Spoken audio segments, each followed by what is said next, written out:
だがまあ多少は楽しめたぞ。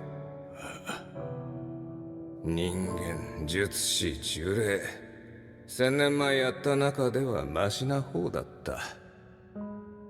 誇れ。お前は強い。We back at it again with another guide. This time I'll be covering PGR's adorable and slightly unhinged little wolf, 21. She's returning in her feral form as the newest Omnifang debuting in the upcoming update, Chaos Unsnarled. Before we begin, hit that subscribe button for more PGR and Wuthering Waves content, and you can also catch me live on Twitch as well. And if there's any updates or corrections to the guide, please refer to the pinned comment down below. Alright, let's dive on in. こちら 2B 問題ない。 21 Feral has two wolves inside of her, one is cute, the other is batshit insane. So I guess 21 hasn't changed much in that regard. She's PGR's newest S-Rank Amplifier Omniframe that deals lightning damage and features attack buffs, healing, survivability, and burst damage, all while retaining her iconic deranged laughter. And in this video, I'll cover her skills and passives, rank upgrades, rotation and playstyle, weapons, various builds, team setups, her cub, and finally my pull and build recommendations. And I'll include timestamps for each topic if you want to skip to them. It's time to break down 21 Paragraphs Feral. As usual, I'll cover her main kit in depth first, and then give a simplified TLDR afterwards if you don't mind missing some details. Let's start with her core passive, God Help Me, I Don't Want to Read. It's broken into 4 parts. The first part is her shield mechanic. After using a 3-orb ping, it converts her health into a shield lasting for a brief period. This can stack multiple times for a bigger shield, and as long as she has one, she has interrupt resist. Next up is her pursuit attacks.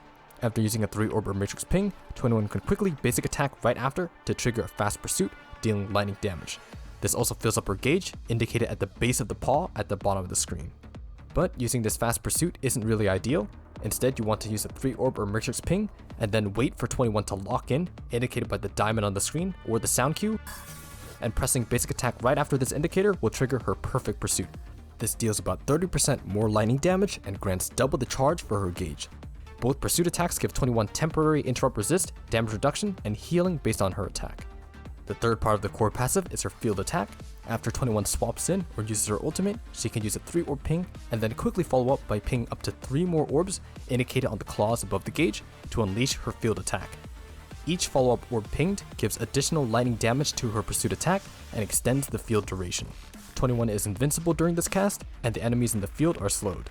Afterwards, 21 triggers her pursuit indicator, but with a more generous timing window, and after using the pursuit attack, her orbs are sorted into 3-orb pings. The fourth part of her core passive is her flurry attack. When her gauge is full, 21 can hold basic attack to unleash rapid AoE ranged claw strikes, dealing lightning damage while pulling in enemies, generating ult energy, healing herself and her allies, and gaining interrupt resist and a bit of damage reduction while doing so. And you can also dodge backwards during this cast if you want to. When the gauge is depleted, 21 finishes with a bite attack, dealing a burst of lightning damage and granting some ultimate energy and healing. And note that this flurry attack does not generate orbs. After using her flurry attacks, you may have noticed the number at the center of the gauge. These are her stacks, and each stack multiplies the base damage of her ultimate by 1%. And finally, any healing 21 does boosts the lightning damage for the team. And since her ultimate ties in with her core passive, let's talk about that next. She does the classic anime leap in the air backwards with the moon in the background while looking insane and laughing maniacally into the POV you're about to die move, consuming her stacks and dealing enormous AoE lightning damage as well. Time stop is also enabled for the entire animation. So, to summarize how to play her, swap in and then instantly use a 3-orb ping, followed by another 1 to 3-orb ping to enter her field, then wait for the sound indicator or diamond to appear and press the basic attack to trigger her pursuit attack. Then press another 3-orb ping, again wait for the sound indicator and diamond to appear, and press basic attack again to trigger her pursuit attack. And now that the gauge is full, you want to hold down basic attack, and once you hit 100 stacks, you can use her ultimate. And that's how you play 21. Like her tail, her overall description has a lot of fluff to comb through. Just keep in mind that the trigger window for the pursuit attack is not super obvious, and it can be hard to nail the first time. Personally, I listen for the sound indicator since PGR can get hectic with all the visual effects. But you want to nail this rotation to get enough energy for her ultimate. Messing up any of these steps could mess up your rotation if you're not careful. Alright, now for the rest of her kit. Her basic attack claws enemies in melee range, ending the attack string in an AoE slam. But you never really use this unless you're off an orb for a 3-orb ping. As for her orbs, her blue orb dashes her forward, thrusting her claws into a target, dealing lightning damage, and a 3-orb or matrix ping will deal additional damage. This is also her swap in attack, and since her core passive attack can't trigger from it, you can dodge cancel her swap and attack animation to save some time. And her Perfect Pursuit variant does a double dash through a target, dealing additional lightning damage, but it has a long cast animation which you can dodge cancel, but you lose out on a lot of damage. Her red orb does 2 quick slashes dealing lightning damage, and a 3 orb Emergence ping will have her leap up to deal additional lightning damage, and the Perfect Pursuit variant triggers a dive attack to do significant lightning damage. And her yellow orb does a wide front slash dealing lightning damage to a target. With a 3 orb ping, 21 does 2 slashes to deal more additional lightning damage. And finally, her Perfect Pursuit variant does a quick ground kick to deal significant lightning damage. Overall, her orbs are mainly used to build up her core passive gauge, so just ping whatever 3 orb is up. You can dodge cancel after triggering your pursuit attack, but just know that you'll be losing some damage. And finally, her QTE claws an enemy, dealing lightning damage to a target. It also heals allies based on 21's attack. As for the leader passive, the team gets increased attack and amplifiers get increased lightning damage, and her amplifier class skill gives swapped in teammates increased attack and lightning damage for a brief period. As for her rank upgrades, at S5 when triggering her ultimate or core passive field, 21 triggers all available QTEs, overall a pretty good upgrade for on-field 21 DPS and sub DPS. Her double S aims to improve her ultimate and rotation, she gains some ult energy after using her pursuit attack, and she also increases the ultimate base damage for each stack by 1%. In general, the ultimate damage increase justifies her being swapped in, and the extra energy allows her to rotate properly and smoothly. Her double S3 increases her orb damage, but the main draw is upgrading her flurry attacks. Essentially, the total cast time for her flurry attacks is halved from about 5 seconds to 2.5, but she still gains the equivalent amount of damage, healing, stacks, and ultimate energy. It's just more front-loaded now since the duration is shorter. TLDR, she does her damage faster, so it's a modest quality of life and damage upgrade for 21. And like all amplifiers, her triple S doubles her amplifier class passive, increasing the team's lightning damage bonus and attack buffs. She also doubles the damage for each ping triggered to activate her core passive field, and in general is a strong self-damage and team supportive upgrade. Her triple S3 increases the damage of her ultimate, her triple S6 increases the damage of her flurry attack and 3 orb pings, and her triple S plus increases the damage of her core passive field and pursuit attacks. So, in summary, 21 is actually okay at base S rank if you only plan to use her as a pure off-field QTE support. Every rank upgrade except for her triple S are improvements to sub DPS and DPS 21. Her double S enables a smoother and higher damage ult rotation, so if you got the pancake skulls, it allows her to be on field as a sub DPS. Double S3 basically speeds up her rotation and adds some damage, not necessary for her to function, but it can be a good damage boost. And triple S is the spender stopping point, giving her very solid personal damage and supportive capabilities if you can afford it. And if you're truly dedicated, at most triple S3 for the increased ult damage. But these rank recommendations are only part of the story. For the full context, I'll cover pull recommendations later in the video, since it depends on how much you can and want to invest in your account. As for her weapons, her 5-star weapon is okay at best for the base attack, but since her 6-star signature weapon doubles her lightning damage buff, which is vital for the lightning team's damage, and it gives her a much needed 3 orb ping on swap in, enabling her to reliably get enough orbs to use pursuit attacks and build her ultimate for her rotation, it's highly recommended to grab it. If not now, then definitely down the line at the permanent 80% rate up. It gives 21 so much utility and quality of life compared to her 5-star weapon, anyone thinking about using 21 competitively should highly consider picking up her weapon. And for the 6-star weapon resonance priority, 21 technically doesn't need resonances to function, but it's really nice to have at least one, and preferably 2. Deadline timing is very comfy since 21 can be very orb hungry. It allows you to do double ult rotation with double S and Cottie, as we'll see later. Superconducting Axial Ray and Glorious Spear are also very powerful support resonances to help further buff the team.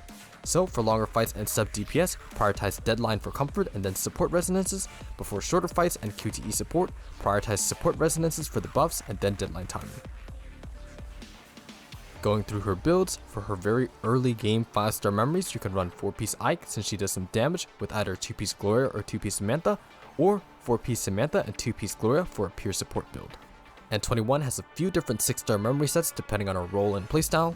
If 21 is an off-field support for Alpha Crimson Weave in shorter game modes like Pancage, you just transfer over Live Lux's 4-piece Guinevere and 2-piece Da Vinci, or 4-piece Da Vinci and 2-piece Guinevere sets to 21 to continue supporting Alpha's on-field burst damage. For this set, you can choose to just resonate class passive on the bottom slot, and Hypertune is definitely not necessary here. If 21 is being played on-field to sub DPS with Alpha Crimson Weave, she'll run her custom signature set, 4-piece Fran for her kit-specific damage multipliers. As for the 2-piece set, 2-piece Guinevere allows her to deal both on-field damage and still further buff the team off-field as well. It's also the simplest to rotate with. 2-piece Cottie trades those additional off-field buffs in order to enable 2 ultimates in one rotation with deadline timing resonance, but it requires a more complicated rotation as we'll see later. For these memory sets, if 21 is SS3 or lower, resonate any plus 15 attack on the top slot and then ultimate on the bottom slot, since that's where the majority of her damage lies. If 21 is SSS or higher, you can consider either core passive or ultimate resonance on the bottom slot. Since she's built for damage, you want to Hypertune this set, starting with the bottom row first, so slots 4, 5, and 6, and then if you got extra, Hypertune the rest for the Super Hypertune or Infinitas Awakened damage buff. And finally, if 21 is your only S-rank lightning unit, you can opt to make her more of a main DPS running 4-piece Fran and 2-piece Tifa. It's not her most meta build, but it's not worth running 2-piece Guinevere if she's doing the highest damage on the team. Resonance and Hypertune is the same as her sub DPS build. For all sets, you can stick the 2 pieces on the bottom positions for the slightly higher base attack, but if you're low on Hypertune materials, already have the 2-piece set on the top slot, or plan to swap builds like the main DPS build to the sub DPS build in the future, it's completely fine to have it on the top slot. The main thing is to keep the 2 pieces on the same row for easy swapping between sets. Alright, as for her team setups, the current meta lightning team just swaps Liv Lux for 21, so the exact same team positions as the alpha video and similar builds. Support builds for shorter burst fights like Pain Cage or Solo Alpha, sub DPS sets for full team rotation in longer fights like Warzone or tankier Pain Cage bosses. Crimson Weave should still be the leader and Vera Garnet the starter. Now if you don't have Alpha Crimson Weave, you can replace her with the OG Bianca Veritas if you have her, leave Lucia Dawn, or in the next patch, Giga Chad Noctis, running their 4-piece Heisen DPS sets. And if you're missing Vera Garnet, Chrome Arclight is your budget substitute running 4-piece Da Vinci and 2-piece Einstein. Or you can have a mix of the 2 options for the budget team. And Liv Lux can also be used as a QTE support for main DPS 21 in burst damage scenarios. 21 Feral has multiple different rotations depending on her role and build investment. For example, here are some possible sub DPS rotations for extended fights. Her most consistent and easiest rotation is with her 2-piece Guinevere set. Start with Vera Garnet, then quickly swap into Alpha and Ult, building your desired amount of stacks with her orbs and sword waves, hold dodge and then basic attack for her plunge with QTEs, and end with her finisher ultimate. Next, swap into 21 and use a 3-orb ping followed by a 1 to 3-orb ping, trigger her perfect pursuit, and then do another 3-orb ping into another pursuit attack. Then hold down basic attack to perform her flurry attacks, and then ult to finish, using both QTEs when she's about to dive down. And finally, swap into Garnet, building her 3 stacks with 3-orb pings and basic attacks to plunge, and then swap into Alpha when you can. Until Vera's Leap, we want to minimize her field time, especially if she's low investment. This rotation takes advantage of the full amplifier buff uptime by swapping, but you can always stay on Alpha longer by doing a second ult rotation if you want to forego or are missing Vera Garnet. With excess ult energy, Alpha can quickly sword wave to chain into a second ultimate rotation if needed. With SS, Cottie, and Deadline, you can do 2 ultimates in a single 21 rotation, but it's a bit more complicated and requires more finesse to maintain it. Alright, post-edit Spider here. This rotation is long as fuck, so if you don't care about it, here's the timestamp to the end of it. But if you're motivated, then Godspeed. You basically start out with the same rotation as her Guinevere set, but after using 21's ultimate, proc her field with the remaining 3 ping plus leftover orbs, and then use a perfect pursuit. Afterwards, you swap into Garnet to do her Thunderfall Slam. Next, rotate to Alpha for her double ult rotation, building the amount of stacks you want before plunging and ulting, and then quickly using sword waves to enter her ultimate again to do another plunge and ult rotation. Then you can swap into 21 to perform her double ult rotation, proccing her field with a 3-orb ping plus 1 to 2 follow-up pings, and then triggering her perfect pursuit. You should have enough energy to use her ultimate, and after she exits her ultimate, you can use her flurry attacks, then proc her field again with a 3-orb ping and any leftover pings, followed by a pursuit attack, and ult with the QTEs before swapping. Then cycle through Garnet and then Alpha's double ult or single ult rotation, and once you're back to 21, you can perform her middle ult rotation. Proc her field with a 3-orb ping plus 1 to 2 follow-up pings, trigger her perfect pursuit, and then use her flurry attacks.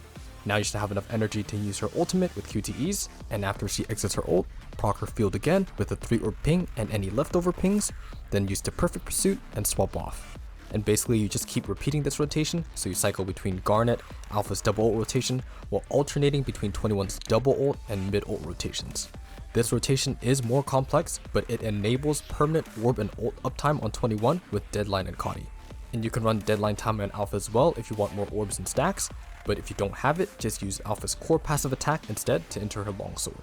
Again, these are just some example extended fight rotations, so adapt and modify it accordingly to the enemies or content you're facing, to not overkill or underkill enemies, especially with Alpha having many variations to her rotation, as seen in my video guide for her. Another example is the Warzone weather buff that gives increased lightning damage when your HP drops, so you may want to swap to 21 first to do her pursuit attack and drain the HP before swapping to Alpha. Basically, I'ma say the line, and you knew this was coming. It depends. 21 Feral will run out of orbs like most other amplifiers, so you will need to swap her out for another lightning DPS in longer fights. And obviously, if you're in a shorter fight like Pancake, Alpha will be solo on field with 21 as an off-field QTE bot. Or if you don't own Alpha, then 21 does enough damage to solo some Pancake bosses as a main DPS. As for her playstyle, you may have noticed in the rotation section I mentioned the amount of follow-up pings that you need to do, because when triggering her field you need to actively be aware of how many orbs you're using for her follow-up ping.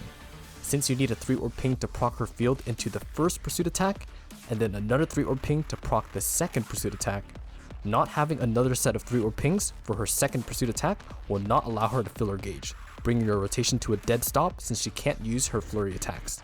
To prevent this, when proccing the field, use a 3 orb ping into a single or 2 orb follow-up ping instead of another 3 orb ping to save it. Deadline timing sort of alleviates this a bit, so you can spam 3 orb pings for her field and still have a set for her pursuit attack after, but you still may need to save some 3 orb pings to maintain that double ult rotation for the long term. Again, deadline timing resonance is not needed for her to function in a single ult rotation, but it's a very nice safety net if you get too trigger happy using 3 orb pings. In general, 21's playstyle can be a steep learning curve since mastering her core passive and rotation can take some getting used to. I often deviate from the double ult rotation to account for different Warzone waves, or I accidentally fall out of rhythm like 9 waves in and I don't want to reset the run. So Alpha can always stay on field longer to account for potential orb downtime or skill issue gaming. Since we're so used to optimizing gameplay for solo on-field Alpha, adjusting back to the team rotation can be a bit alienating. So don't be surprised if your solo on-field Alpha ends up scoring higher than the team rotation. There's no harm to continue to use solo Alpha for longer fights until you're more practiced with 21 and the team rotation. 21 can also be a bit buggy with targeting sometimes, but in the future this gets ironed out, and with Veragarnet's Future Leap upgrade, the full team rotation becomes even better down the line. Right now, Veragarnet's damage and lack of time stop is less than ideal, but her rapid burst damage can still cover the brief downtime between Alpha and 21. Sub DPS 21 also takes the pressure off of Alpha and can allow Alpha to resonate Glorious Afterglow and be less dependent on deadline timing for orbs if you choose to. And with 21's amplifier damage buffs and potent damage herself with time stop, the damage ceiling for the team rotation is higher and therefore incentivized. 21 Feral also debuts with her pet, the average PGR player when they see Vera, her Wolf Cub. The first active skill quickly flies in to dive into an enemy, dealing lightning damage, and its second active skill dives down to AoE stun enemies for a brief period, also doing lightning damage. This skill is pretty nice to keep 21 from the occasional stagger. Wolf Cub's exclusive skill increases the damage of 21's pursuit attack and ultimate, and it also does a coordinated attack when 21 uses her pursuit attack to deal massive lightning damage. And as usual, level the exclusive skill first for 21's damage, and then the lightning damage buff, and then everything else after. So with all that being said, is the pet worth pulling? Well, it mainly increases 21's damage with a bit of crowd control, but if you're running a budget support 21, then it's definitely not worth pulling. The pet has a great AoE stun, but that's not the same thing as grouping, so for those who are swapping her in for damage, the pet is quite nice for the utility and strong damage buffs. But if you can't afford it, it's not absolutely necessary.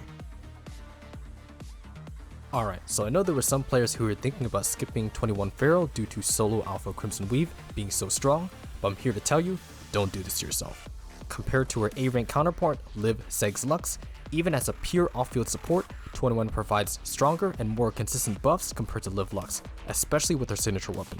So with 21 Feral replacing Liv Lux, it marks the last of the A-rank supports to be phased out for an S-rank. It was inevitable, but stand proud Liv Lux, you were strong. And also, due to Alpha moving around a lot, relying on her to stay in Liv Lux's QTE circle to receive the lightning damage buff is not always ideal. Whereas 21 activates the lightning damage buff quickly with her QTE heal, allowing Alpha to snapshot the buff much easier.